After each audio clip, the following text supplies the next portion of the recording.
pelaksanaan R20 ini setelah dari pertemuan ini, Mbak? Saya melihat ada antusiasme dari banyak negara-negara di dunia untuk diselenggarakannya event R20 ini. Karena memang banyak negara-negara yang merasa kebingungan bagaimana cara mengatasi persoalan-persoalan di masyarakat yang berkait dengan meningkatnya identitas politik yang berbasis agama. Jadi kita melihat di banyak negara bagaimana agama dijadikan alat politik misalnya. Nah ini kan tentu adalah fenomena yang harus diatasi. Nah banyak negara-negara yang pusing ketika ada konflik antar agama di negaranya misalnya. Nah jadi kemudian ada keinginan kuat gitu ya untuk ada antusiasme, ada sambutan yang sangat baik dari banyak negara untuk bisa bersama-sama mengerumuskan langkah-langkah yang harus dilakukan untuk agar bisa menyatukan semangat ya, menjadikan agama sebagai sebuah solusi, bukan menjadi bagian dari problem.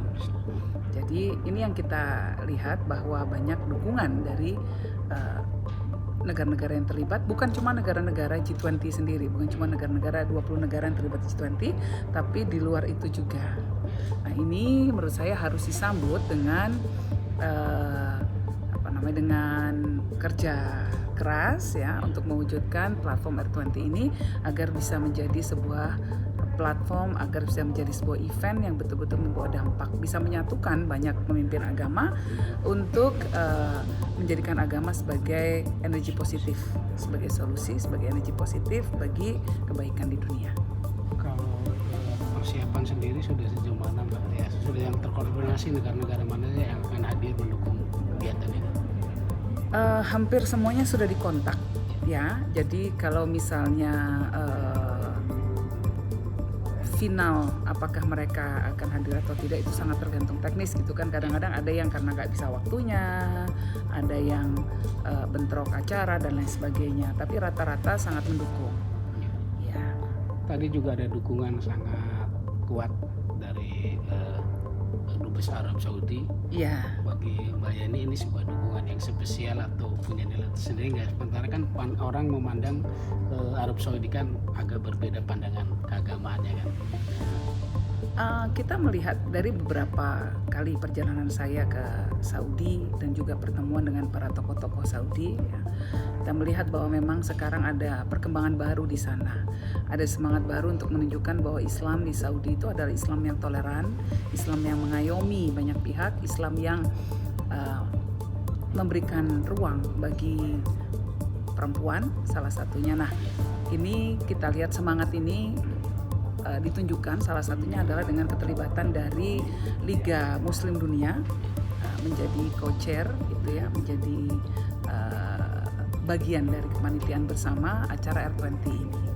Nah, jadi kita menyambut gembira bahwa justru sekarang Saudi ingin seperti Indonesia ya, di mana kita melihat kok sekarang kan di Saudi itu mulai banyak dibuka situs-situs peninggalan zaman kuno itu mulai dibuka untuk publik, mau dipugar jadi kayak kawasan-kawasan wisata yang berbasis pada peradaban-peradaban kuno itu sekarang mulai ditingkatkan lagi, dibuka gitu ya, diundang bahkan turis untuk datang ke sana. Lalu juga perempuan lebih banyak ruang ekspresinya di masyarakat, tadinya kan sangat sulit sekali dibatasi ruang geraknya. Nah sekarang sudah terbuka, lebih terbuka. Apalagi ya di sana juga ulamanya juga mengajak kepada toleransi, mengajak pada penghargaan terhadap keberagaman. Syekh Abdul Karim Alisa misalnya itu adalah orang yang secara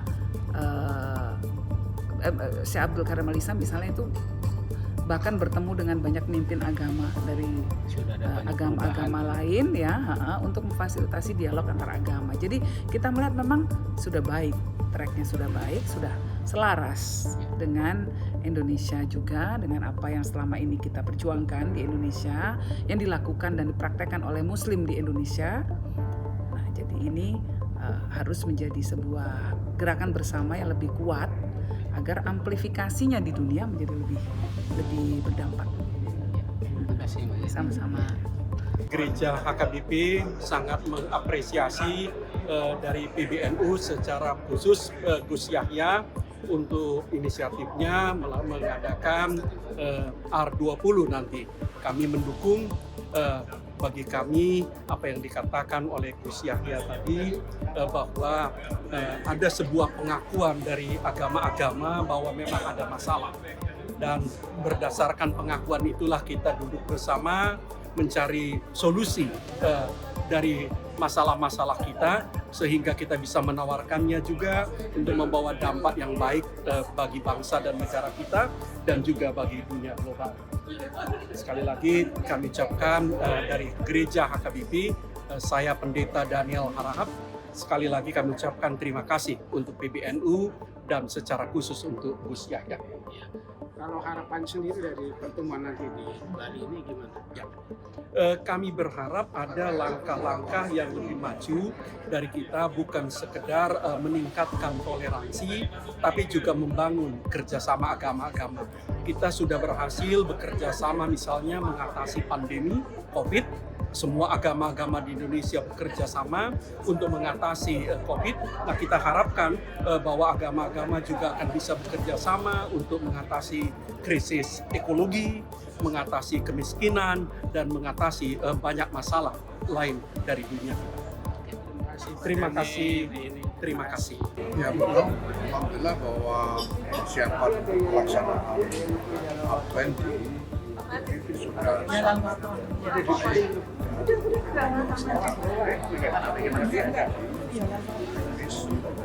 yang kedua, saya kira dan hari ini kita mengadakan pertemuan dengan duta besar dari negara-negara anggota G20. Mereka hadir, mereka menunjukkan tertarikan yang besar inisiatif publik ditanyakan apa gimana kita tetap berperan selama ini jadi forum internal kan ya gimana apakah forum eksternal maka tidak siap bekerjasama dengan kita di dalam tapi kalau memang ya itu ada semacam partisipasi. Nah gitu loh, jadi terkait dengan konteks acara juga Mas. Jadi biar orang menghadirkan partisipan akan kurang mendengarkan ya, tapi ini ada konteks kesempatannya dalam konteks event agenda global kan misalnya kan loh, kalau memang ada itu kan penting. Jauh ini sih kita sudah Tidak mendapatkan hanya sekedar sila tertulis dari orang lain ya. yang Iya kalau berasal kayak gitu. dari 15 negara anggota G20. Dari 15 negara yang sifatnya menyatakan siap dalam tertentu. Kayaknya mau enggak Ya, eksternal ya. mudah-mudahan orang partisipan dan juga sudah menyatakan komitmen untuk hadir, Tapi biasanya yang sering ikut acara-acara itu termasuk dari Vatikan yang kemarin Kardinal sama dengan Nahdlatul Ulama ini sesuatu yang sangat baru. Selama ini belum pernah sama sekali ada hubungan yang seperti ini, dan itu menunjukkan juga bahwa mereka sebetulnya mau melakukan sesuatu untuk menciptakan perubahan yang positif dari keadaan yang ada sekarang ini. Kita bisa melihat gestur yang selama ini dibuat baik oleh Dr. Muhammad Al-Isa sendiri sebagai Sekjen Rabitatul Alam Islam maupun pernyataan-pernyataan yang dibuat oleh putra mahkota Saudi Salman dan lain sebagainya, yang semuanya menunjukkan gestur bahwa mereka melakukan sesuatu untuk menciptakan perubahan yang positif. Nah, tapi lebih dari itu, yang lebih mendasar lagi adalah bahwa kita ini ingin melakukan semua ini dalam rangka mencari solusi dari masalah. Maka kita tidak menutup diri dari engagement, dari persentuhan dengan pihak manapun, karena kita ingin mencari solusi. Kita tidak ingin membuat permusuhan, kita ingin mencari jalan keluar. Nah, sekarang ini misalnya ada kritik bahwa kita berhubungan dengan RSS, organisasi Hindutva, garis keras di India yang dianggap problematis. Oke, mereka memang problematis, tapi kita ingin mencari solusi, maka kita berhubungan dengan mereka sebagai upaya untuk mencari solusi. Itu juga dengan pihak-pihak di Barat, kita berhubungan dengan misalnya Viktor Orban di Hungaria.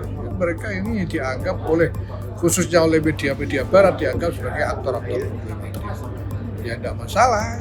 Kalau lihat problem, kita bukannya mau memicu permusuhan dengan mereka, kita mau mengajak mencari jalan keluar.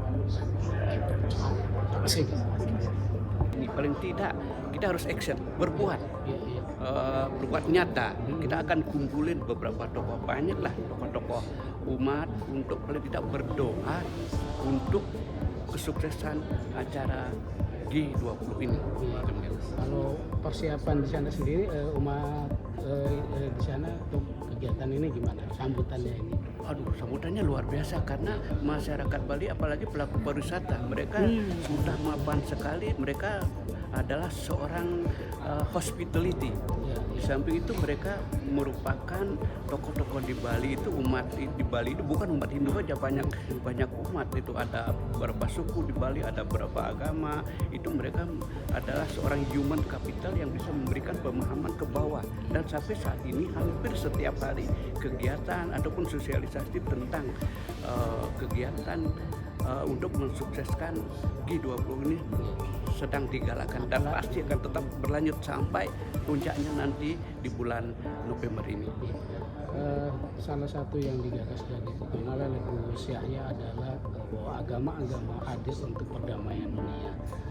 Agama tidak menjadi sumber konflik. Gimana menurut pandangan Nyoman soal gagasan ini?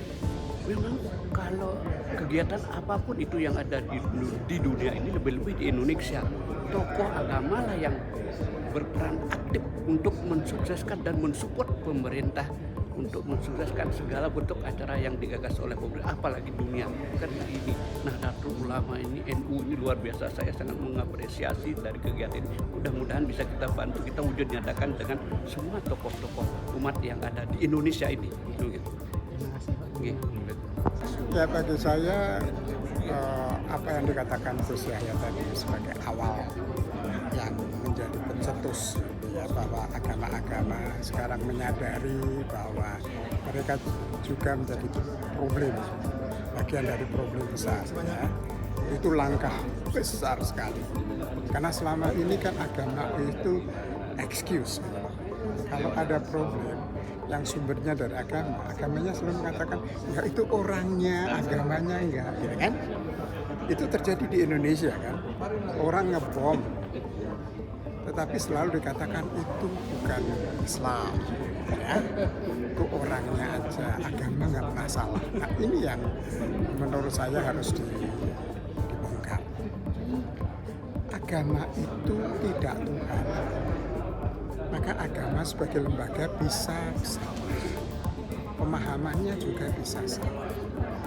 Ya, karena kalau agama tidak bisa salah, berarti melawan tauhid ya. Tahu nggak? Kan berarti ada yang sempurna yang lain selain Tuhan. Ya, maka agama harus berani rendah hati, terutama pemimpin-pemimpinnya. Harus berani rendah hati, mengakui bahwa sejarah mengatakan bahwa kita itu punya banyak PR. Ya. Nah, kalau ini bisa kita nyatakan dengan terbuka, dengan rendah hati, maka apa yang kita lakukan itu akan lebih dihormati orang. Ya. Karena orang juga akan melihat bahwa ini tulus, ini nggak manipulatif gitu ya. Maka ini langkah yang penting sekali dan langkah besar. Dan saya senang bahwa NU di Indonesia terutama ya mengambil langkah ini. Tapi ya saya juga berharap bahwa Muhammadiyah juga bisa ikut sama-sama. Karena kalau enggak nanti juga akan menimbulkan PR baru ya. Ini Indonesia harus dua kaki itu harus dijaga dengan baik gitu. Kemarin juga sempat sih ke Muhammadiyah dari program PBNU dan menyatakan dukungannya untuk tergelarnya G20. Jadi forum ini memang sangat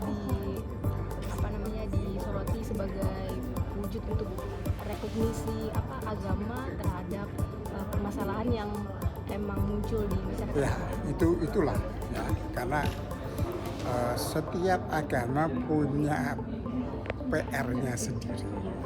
Ya, kalau kita mau mengakui bagaimana atas tindakan-tindakan atas nama agama itu bisa menimbulkan tragedi di Indonesia itu banyak banget. Kita ingat bagaimana teman-teman Ahmadiyah ya, yang dibantai begitu saja, ya. Bagaimana perlakuan tidak adil dari penganut agama satu terhadap yang lain. Ya. Ini yang selalu dari ICRP kita mengatakan bahwa selama ini kita berharap pemerintah itu bertindak adil, tetapi nyatanya perlakuannya itu tidak simetris. Ya, contoh paling jelas misalnya adalah izin mendirikan rumah ibadah. Kalau itu dipersoalkan untuk masjid, semua masjid di Indonesia, wah itu repot loh ya. Itu repot banget gitu ya. Tetapi kalau gereja dipersoalkan izinnya, mengapa masjid tidak bisa? Dan dibiarkan gitu kan? Ya ini yang saya sebut asimetris. Akibatnya juga reaksi-reaksi di daerah lain di mana umat Kristennya cukup banyak melakukan kebodohan yang sama gitu kan. Jadi kebodohan yang satu dijawab dengan kebodohan yang lain. Nah, kapan selesai? Ya, maka ya kita harus berani mengatakan ya ini orang harus berani melakukan ya taubah nasuha sungguh-sungguh ya. Ya, sungguh-sungguh tobat yang mendalam yang kita mengakui bahwa kita sudah melakukan banyak hal yang nggak beres. Nah, ICRP selalu melihat bahwa kami tidak pernah masuk di dalam isu ajaran agama. Walaupun kami mendorong hubungan antar agama yang baik. Ya. Tetapi kami selalu menekankan perjuangan yang penting bersama-sama sebagai orang Indonesia adalah bagaimana civil right, hak sipil warga negara itu dihormati dan bisa dipenuhi. Dan di sini kan nggak penting agamanya apa kan? Agamanya apa nggak masalah, tapi hak sebagai warga negara harus dihormati dan dipenuhi. Ya, dan harus diperjuangkan oleh semua gitu. Jadi nggak peduli agama saya apa, ya saya harus memperjuangkan kalau ada hak orang lain yang tidak dipenuhi, walaupun orang itu beragama lain. Nah, ini yang harus kita kerjakan sekarang. Ini momentumnya menurut saya. Ya. Jadi dengan banyaknya problem agama yang menjadi masalah, dengan adanya 4R20, apa harapan ke depan setidaknya yang dihasilkan? Ya, pertama kali mari kita secara publik mengakui bahwa kita ini orang yang tidak sempurna dalam mengelola, menyelenggarakan organisasi agama. Kita juga tidak sempurna. Ya, tadi saya sudah mengatakan kalau agama itu sempurna itu melanggar tauhid, karena hanya Allah yang sempurna. Nah kalau agama juga sempurna, ya saingannya Allah ya kan. Ya, jadi agama itu ya punya cacat. Nah, mengakui adanya cacat itu adalah manusiawi. Dan kalau agama itu berani mengakui, lalu apa yang dikerjakan oleh agama itu akan dihargai oleh orang. Ada respect. Ya. Kalau enggak ya itu tadi. Agama bisanya omdo, agama bisanya nyalain orang lain, ya kan? Dan ini sering kita dengarkan. Membunuh atas nama agama. Ya, lalu itu tadi orang ngebom, teriak atas nama agama, tetapi MUI mengatakan itu bukan, itu orangnya aja, agamanya enggak. Ya orang ini keracunan kok oleh agama. Ya, nah Kalau yang diceramahkan terus-menerus adalah kebencian atas nama agama, hasilnya orangnya ya sudah pasti akan memunculkan kebencian. Jadi kalau dari RC itu akan mengusulkan apa solusi agama? Solusi itu ke depan masih jangka panjang ya bicara. Setidaknya di forum nanti. Tetapi yang jelas, yuk kita sekarang jujur sebagai orang beragama. Kuncinya jujur. Itu, ya, jujur. Artinya apa? Yuk kita cuci pakaian kotor kita. Jangan disimpan aja bagian kotor itu, ya. Mengakui masing-masing. Ya, ini sejarah agama itu nggak lepas dari itu. Ya, kita bisa mengatakan agama A, B, C begitu. Nah, semua agama sama.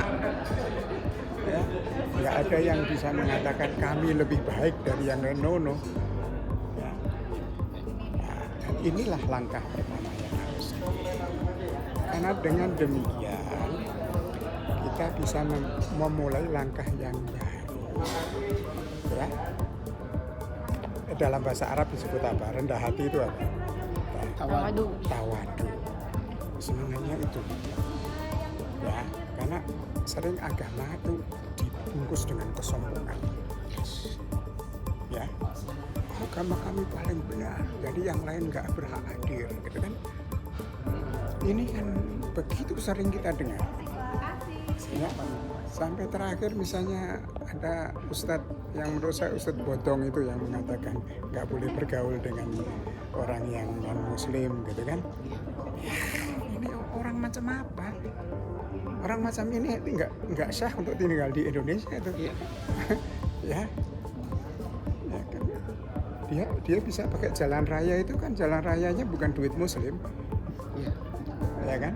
Semua orang bayar pajak untuk membangun jalan itu. Gitu.